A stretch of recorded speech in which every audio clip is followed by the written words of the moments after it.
Marvel vs. Capcom 2. New Age of Heroes. I wanna take you for a ride. I wanna take you for a ride. I wanna take In terms of a roster, which game has a better roster? Well, I think it depends on what you look for in a roster. I think that Overwatch has an overall more well-rounded roster, but I think that Marvel Rivals has a gimmick factor to it. Yeah. I think that you are somewhat incorrect, but also somewhat correct. Marvel Rivals has more overall variety in terms of gameplay than Overwatch does, but there's less variety in specifically tank and support. Like, don't get me wrong, Mantis and Jeff the Shark and Adam Warlock, those are interesting tanks. But there's not a lot of tanks and strategists. So on that front, I'll agree that Overwatch has a better variety of heroes dispersed, but I think that Marvel Rivals has more unique ideas for its heroes. I mean, I think I disagree with that. Like, what's the most unique character in Overwatch? Okay, I'm just gonna say Zenyatta. He has projectile, Yep. the ball, which is basically just McCree at the end of the day, and he has the Orb of Discord and the Orb of Healing. Orb of Discord and the Orb of Healing are pretty cool, but it's basically at the end of the day, you let two orbs do things on their own, and then you go be DPS. Is the idea behind Zenyatta, as opposed to like Jeff the Shark off the top of my head. He's got the Water Blast, which is a simple healing. The Zenyatta orbs, because he's got the blasts, the Shark Blast. Movement option that allows him to heal himself while moving faster and with a smaller hitbox. Team up with Groot, where he can ride on Groot's back. On top of that, he has bubbles that let his teammates move faster, like increase his teammates' move speed. And then he has an ultimate where he can swallow up all the enemies in the field and launch them off the map. To my excitement or my amusement, I think that Overwatch, you just understand the abilities right off the bat. I can switch to some random hero, and I like press the button once. All right, now I get it. I think that Marvel Rivals, you have to understand what you're doing. I think that Overwatch has a much less steep learning gap to its heroes. I agree, but the skill ceiling is also lower. That's true. That is true.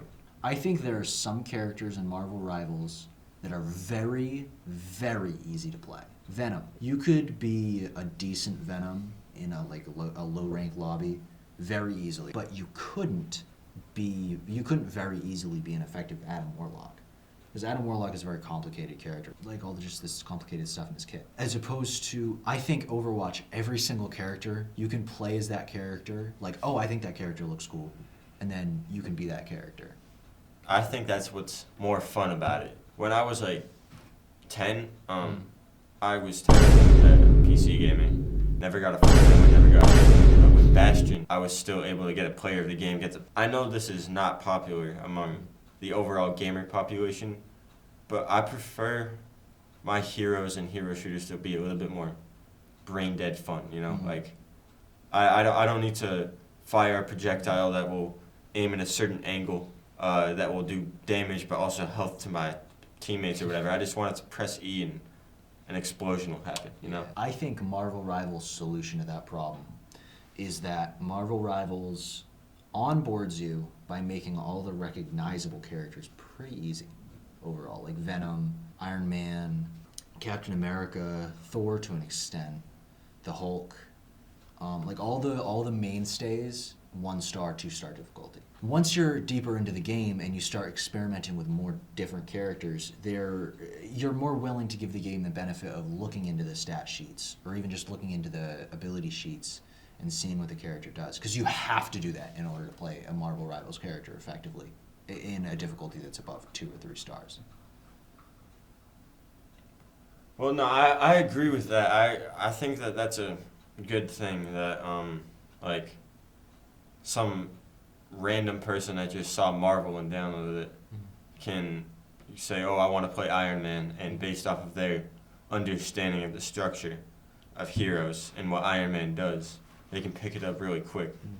But I would still ration that, like, Overwatch has that same thing. Like, everyone knows Tracer. You pick up Tracer, oh yeah, I'm just dashing around, I can shoot, okay. Oh, I can reverse time. That, like, I feel like that's just as simple. I mean, I think they both make their mainstays the easy to access. God, what's his name? It's High Noon. McCree's a high school player though.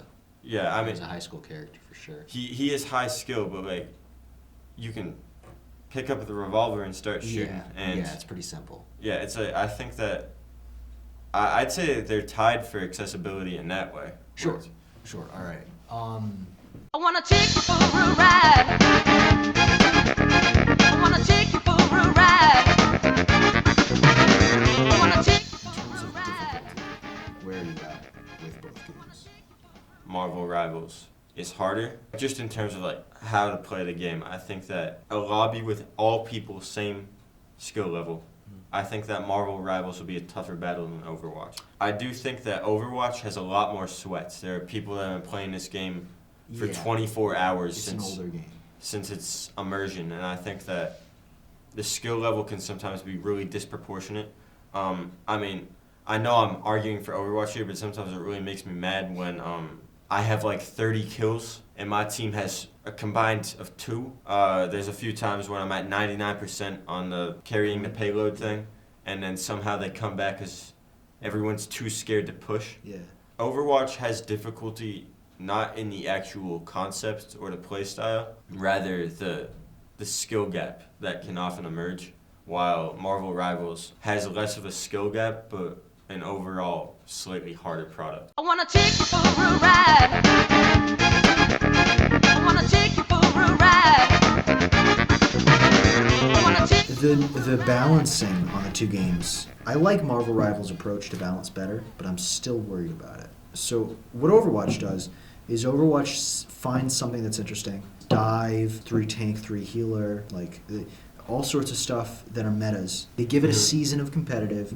They're like, oh, this season of competitive, we're doing triple tank. They nerf it into the ground, like with roll Q or something like that. They just get rid of it. And then with Marvel Rivals, as opposed to nerfing everything into the ground, they find something overpowered.